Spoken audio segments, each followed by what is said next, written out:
嗨，大家好，欢迎来到丽丽养生馆，我是丽丽。很多人都有过这种体验，每天晚上半夜定时醒来，比如说1到凌晨1点就醒，或者是1到凌晨3点就醒。有时候醒来翻个身就能睡着，而有时候呢，需要翻来覆去折腾好久，天都快亮了才能入睡。这样反反复复，非常让人困扰。那么为什么每天半夜都会醒来呢？中医认为，人体的脏腑与12个时辰相对应，在相对应的时间里呢，本脏腑的气血最旺盛，功能最强。如果这个脏腑出现问题，就会出现莫名的清醒，而且难以再次入睡的情形。所以我们需要把相对应的经络疏通一下。那要怎么疏通呢？一起跟着视频来看一下我是怎么做的吧。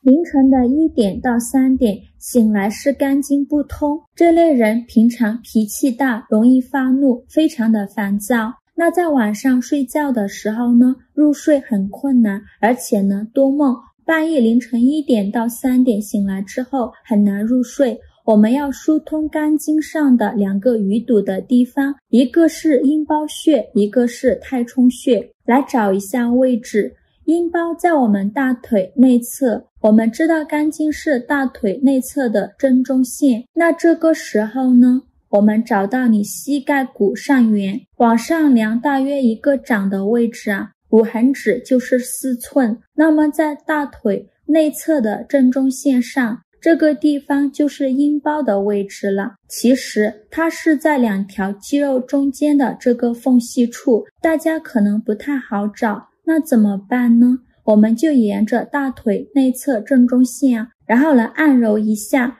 就大约在距离你的膝盖1掌的距离，开始去探查，找一找，找到你觉得最痛的那个点，就是阴包穴所在了。它可能因人而异，位置有一些偏差，但是咱们以自己感觉最痛的那个点为准，这就是阴经上的淤堵点不通的位置所在。找到之后，用拇指用力的去按揉，一定要用力。平常脾气不好的人，这个位置会出现非常强烈的痛感，一定要给它疏通开。左右2条腿方法是一样的，2条腿都要按揉，每次疏通的时间不要过长，3分钟左右就足够了。这是第一个穴位。第二个不通的地方就是在太冲穴。太冲穴在我们脚背上，太冲穴就比较好找了。首先找到大脚趾和第2脚趾的脚趾缝纹头处，然后往你的脚背上量2个横指，这个凹陷处按压的时候有非常强烈的酸痛感或者是刺痛感，它这个酸痛感会辐射到你整个脚背，这个位置就找对了。这就是太冲穴，是我们肝经上第2个容易堵的位置。有的人太冲穴这里没什么反应，按揉起来不酸胀不痛，那么脚上也没有感觉，这时候我们就需要先把刚刚讲的第1个阴包穴疏通开，然后很多人的太冲穴就出现这种酸胀的感觉，因为这个时候呢，气血才能够通过第1个淤堵点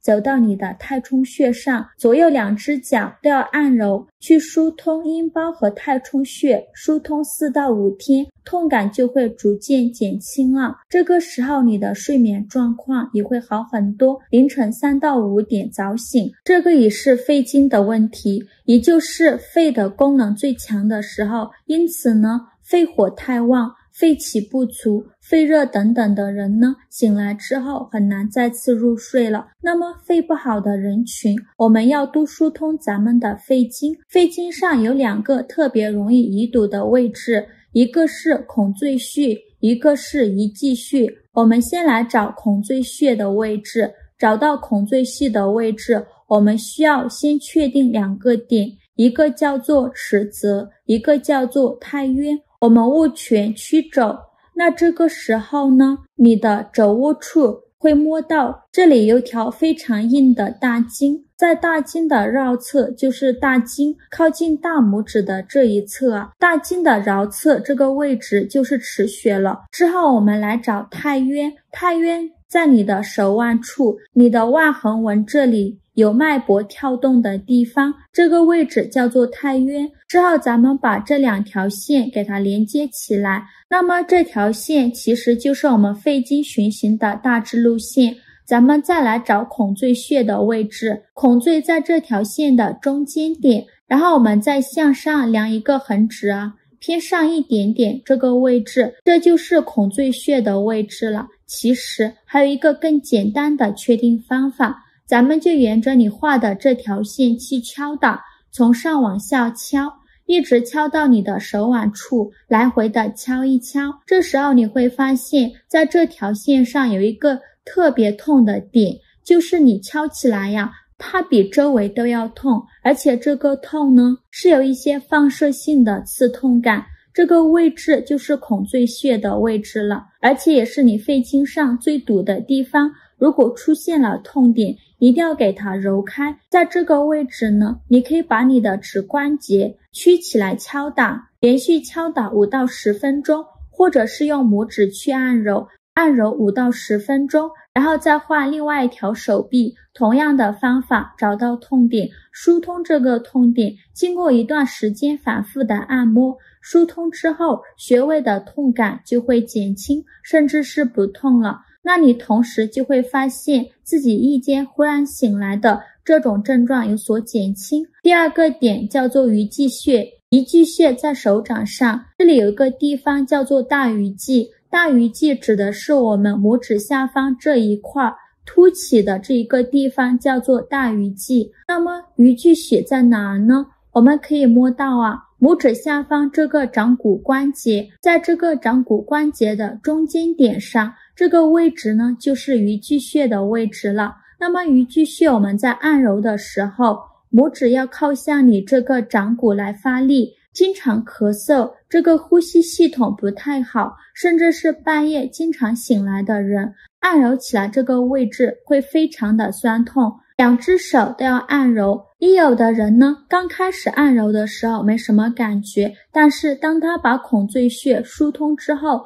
这个去血下来了，这个鱼际穴就会出现痛感了。所以大家在疏通的时候一定要先疏通孔最穴，再来疏通鱼际穴。这2条经络的疏通方法，大家对照自己早起的时间，根据自己的情况去选择使用。每天你可以疏通2次，早晚各1次，效果最好。疏通的时间也不用太长，每个点3分钟左右就足够了。除了经络不通以外，有时候我们的失眠也要从自己的身上找找原因，比如说睡前玩手机，手机的光线会刺激大脑和眼睛，导致神经兴奋，这样就更加难以入睡了。有时候半夜醒来呢，一下就开明晃晃的灯，这样呢难以再次入睡。一下开启灯会给我们的神经和身体一个激活的信号。我们最好是在床头放一个灯光柔和或者是温馨一点的小夜灯，这样既能看清路，也不影响我们的睡眠。另外呢，思绪烦扰也会干扰我们的睡眠，半夜醒来想东想西的，不但事情想不清楚，睡眠也耽搁了，反而越来越焦虑不安。古人总说不觅仙方觅睡方，好的睡眠需要自我调节的。好了，本期视频就分享到这里了。如果您觉得我分享的视频对你有帮助的话，请您给我点个赞吧，或者是关注我，我每天都会分享不一样的美食视频。我是丽丽，我们下个视频见，拜拜。